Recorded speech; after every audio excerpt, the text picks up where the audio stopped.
friends, today I'm Vyas and I'm going to tell you about the Earth in the solar system. Welcome back to my channel. In this part, the Earth in the solar system, I'm going to tell you about one clue which is most important, and that's name is stars. First, I'm going to tell you about some lines before I'm telling you about stars. The sun shines during the day. In the night, the sky is dotted with numerous bodies that shine and twinkle. The moon also appears at night. All these bodies appears us to hanging up in space, which ancient people called heaven. That is why all these objects like the sun, the moon and the stars etc. are called heavenly bodies or celestial bodies. Our Earth is also a part of this system. Our Earth is also a part of this system, and thus it is also called a heavenly body or a celestial body.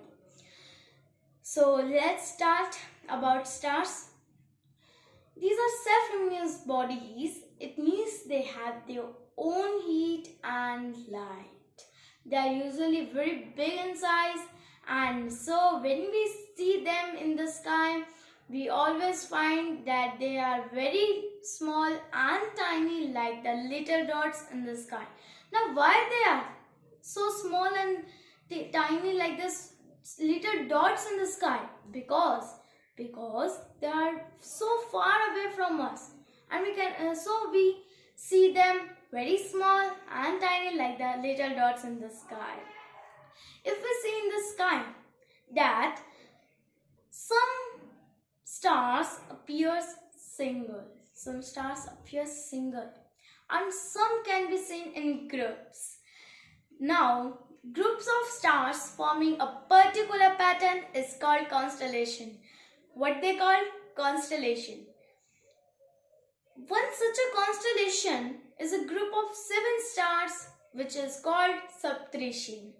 The Saptarishi is the most powerful and constellation, and this form a part of constellation of Big Bear. The Saptarishi are regarded as very important because in ancient times they are used to guide the sailors at night. The first two stars of the Saptarishi always point us. What they point us? Always point us the pole star, which constantly shines on the North Pole. On which place they constantly shines? They constantly shines on the North Pole. Like the Saptarishi, there are many other constellations in the sky. Stars are very far away from us. We know that, and so we cannot understood or express this great distance in which unit? In kilometers or miles. We can express this great distance in terms of light year. Now, what is light year?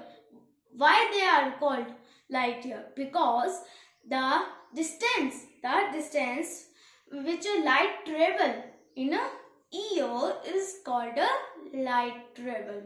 Light always travels at a tremendous speed, about 3 lakh kilometers per second. Thus, the conclusion is, first, the stars are always like the sun. Second, it gives the light to the planet, and in the other words, they are acts like the donors. Third, they are very numerous in numbers. Thank you. I hope you would be satisfied from this part. Thank you.